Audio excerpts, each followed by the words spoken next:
अब पंचमोध्याय अर्थात 5वां अध्याय के बारे में भगवान शिव के लिंग एवं साकार विग्रह की पूजा के रहस्य तथा महत्व का वर्णन। सूत जी ने कहा, श्रवणादित्र के अशक्तो लिंगवीरं च शांकरम्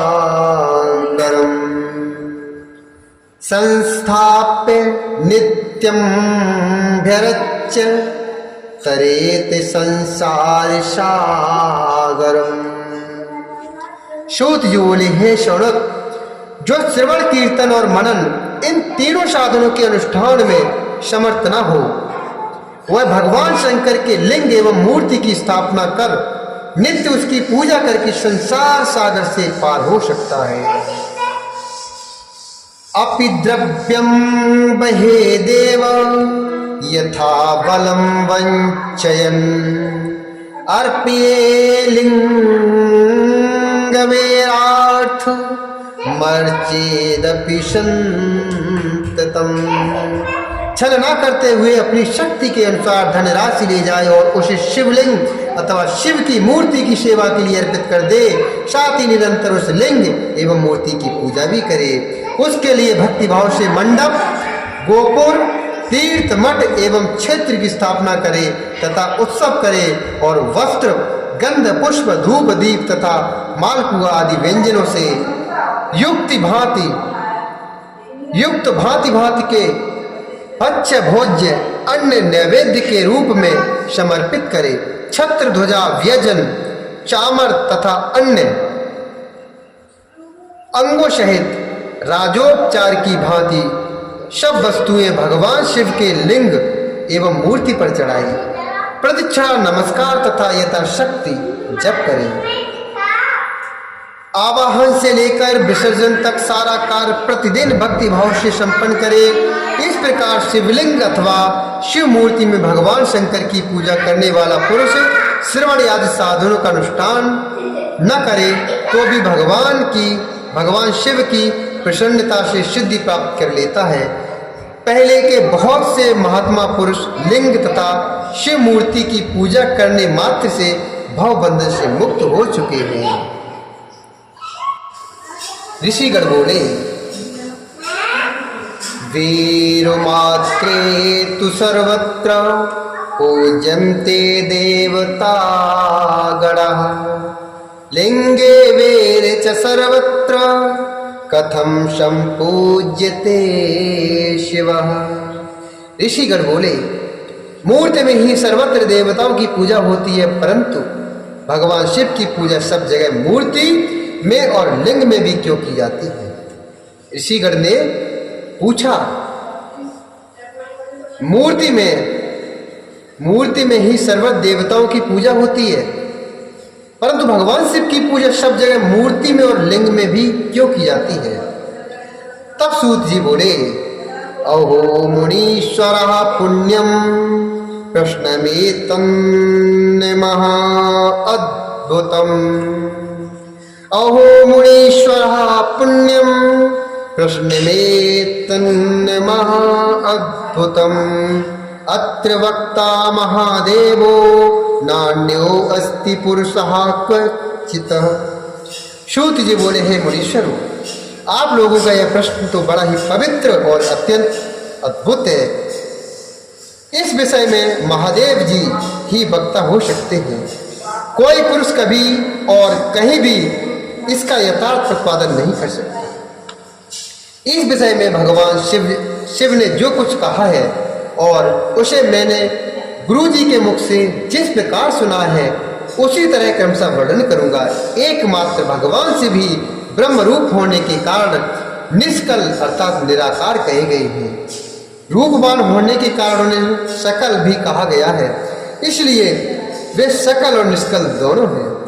शिव के निष्कल निराकार होने के कारण ही उनकी पूजा का आधारभूत लिंग भी निराकार ही प्राप्त हुआ है। अर्थात शिवलिंग शिव के निराकार स्वरूप का प्रतीक है। इसी तरह शिव के सकल या साकार होने के कारण की पूजा का आधारभूत विग्रह साकार प्राप्त होता है, अर्थात शिव का साकार विग्रह उनके साकार स्वरूप का प्रतीक होता है। शकल और अकल अर्थात समस्त अंग आकार से साकार और अंग आकार से सर्वथा रहित निराकार रूप होने से ही वे ब्रह्म सबसे कही जाने वाले परमात्मा हैं। यही कारण है कि सब लोग लिंग अर्थात निराकार और मूर्ति अर्थात साकार दोनों में ही सदा भगवान शिव की पूजा करते हैं। शिव से भिन्न जो देवता है वे साक्षात ब्रह्म नहीं है, इसलिए कहीं भी उनके लिए निराकार लिंग नहीं उपलब्ध होता। अतः सुरेश्वर अर्थात इंद्र, ब्रह्मा आदि देवगण भी निष्कल लिंग में पूजित नहीं होते हैं। सभी देवगण ब्रह्म न होने से अपितु सगुण जीव होने के कारण केवल मूर्ति में ही पूजे जाते हैं। शंकर के अतिरिक्त अन्य देवों का जीवत्व और सदा शिव का ब्रह्मत्व वेदों के सारभूत उपनिषदों से सिद्ध होता है, जहाँ प्रणव अर्थात ओमकार के तत्व रूप से भगवान शिव का ही प्रतिपादन किया गया है। इसी प्रकार पूर्व में मंदराचल पर्वत पर ज्ञानवान ब्रह्मपुत्र सनत कुमार मुनि ने नंदकेश्वर से प्रश्न किया था। सनत कुमार बोले, शिवान्यदेव वश्याणाम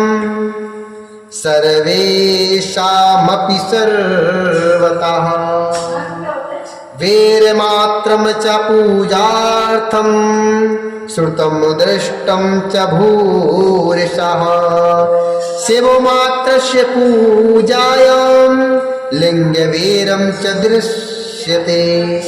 शरद कुमार बोले, हे भगवान, शिव के अतिरिक्त उनके वश में रहने वाला जो अन्य देवता है, शिव के अतिरिक्त उनके वश में रहने वाले जो अन्य देवता हैं, उन सब की पूजा के लिए सर्वत्र प्रायः वेर अर्थात मूर्ति मात्र ही अधिक संख्या में देखा और सुना जाता है। केवल भगवान शिव की ही पूजा में लिंग और वेर दोनों का उपयोग देखने में आता है। अतः हे कल्याणमय नंदिकेश्वर, इस विषय में जो तत्व की बात हो उसे मुझे इस प्रकार बताइए जिससे अच्छी तरह मेरी समझ में आ जाए। तब नंदिकेश्वर बोले, अनुत्तरमिमं प्रश्नं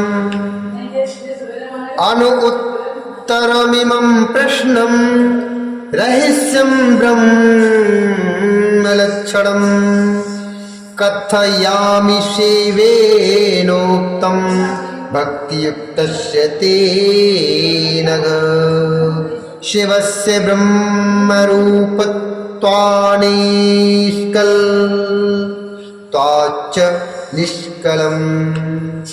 नंदकेश्वर बोले, हे निष्पाप ब्रह्म कुमार, हम जैसे लोगों के द्वारा आपके इस प्रश्न का कोई उत्तर नहीं दिया जा सकता, क्योंकि ये गोपनीय विषय है और लिंग साक्षात ब्रह्म का प्रतीक है। इस विषय में भगवान शिव ने जो कुछ बताया है उसे मैं आप शिव भक्त के समक्ष कहता हूँ। भगवान शिव ब्रह्म स्वरूप और निष्कल अर्थात निराकार है, इसलिए उन्हीं की पूजा में निष्कल लिंग का उपयोग होता है। संपूर्ण वेदों का यही मत है, वे ही सकल हैं। इस प्रकार वे निराकार तथा साकार दोनों हैं। भगवान शंकर निष्कल निराकार होते हुए भी कलाओं से युक्त हैं, इसलिए उनकी साकार रूप में प्रतिमा पूजा भी लोक सम्मत है। शंकर के अतिरिक्त अन्य देवताओं में जीवत्व तथा सगुणत्व होने के कारण वेद के मत में उनकी मूर्ति मात्र में ही पूजा मान्य है।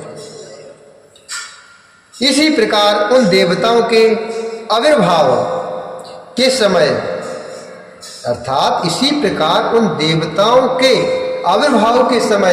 उनका समग्र साकार रूप प्रकट होता है, जबकि भगवान सदाशिव के दर्शन में साकार और निराकार अर्थात ज्योत रूप दोनों ही प्राप्ति होती है। तब सनत कुमार बोले, हे महाभाग, आपने भगवान शिव तथा दूसरे देवताओं के पूजन में लिंग और वेर के प्रचार का जो रहस्य विभाग पूर्वक बताया है वह यथार्थ है। इसलिए लिंग और वेर की आदि उत्पत्ति का जो उत्तम वृत्तांत है उसी को मैं इस समय सुनना चाहता हूँ। हे योगींद्र, लिंग के प्राकट्य रहस्य सूचित करने वाला प्रसंग मुझे सुनाइए। नंदकेश्वर बोले, श्रोणुवत्स्य भवत प्रीत्या वच्याम परमार्थतः। श्रोणुवत्स्य भवत प्रीत्या वच्याम परमार्थतः। हे वत्स, नंदकेश्वर बोले, हे वत्स, आपके प्रति प्रीत के कारण मैं यथार्थ रूप में वर्णन करता हूँ, सुनिए। लोक विख्यात पूर्व कल्प के बहुत दिन व्यतीत हो जाने पर एक समय महात्मा ब्रह्मा और विष्णु परस्पर लड़ने लगे। महात्मा ब्रह्मा और विष्णु परस्पर लड़ने लगे। उन दोनों के अभिमान को मिटाने के लिए त्रिगुणातीत परमेश्वर ने उनके मध्य में निष्कल स्तंभ के रूप में अपना स्वरूप प्रकट किया। जगत का कल्याण करने की इच्छा से उस स्तंभ से निराकार परमेश्वर शिव ने अपने लिंग चिन्ह के कारण लिंग का आविर्भाव किया। उसी समय लोक में परमेश्वर शंकर के निर्गुण लिंग और सगुण मूर्ति की पूजा प्रचलित हुई। तदा प्रभृति लोकेषु निष्कलम लिंगमेश्वरम शकलम च तथा वीरम शिवस्यैव प्रकल्पितम।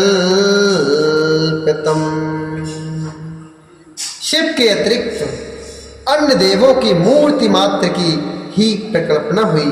वे देव प्रतिमाएं पूजित हो नियत शुभ कल्याण को देने वाली हुई और शिव का लिंग तथा उनकी प्रतिमा दोनों ही भोग और मोक्ष को देने वाली हुई। इति श्री शिव महापुराणे प्रथमायां विद्येश्वर संहितायां शिवलिंग महिमा वर्णनम नाम पंचमोध्याय। इस प्रकार श्री महापुराण के अंतर्गत प्रथम विद्येश्वर संहिता में शिवलिंग की महिमा का वर्णन नामक 5वां अध्याय पूर्ण हुआ। बोले शंकर भगवान की जय, गणेश भगवान की जय, नंदिकेश्वर महाराज की जय, पार्वती मैया की जय, कार्तिकेय भगवान की जय, श्री हरि नारायण भगवान की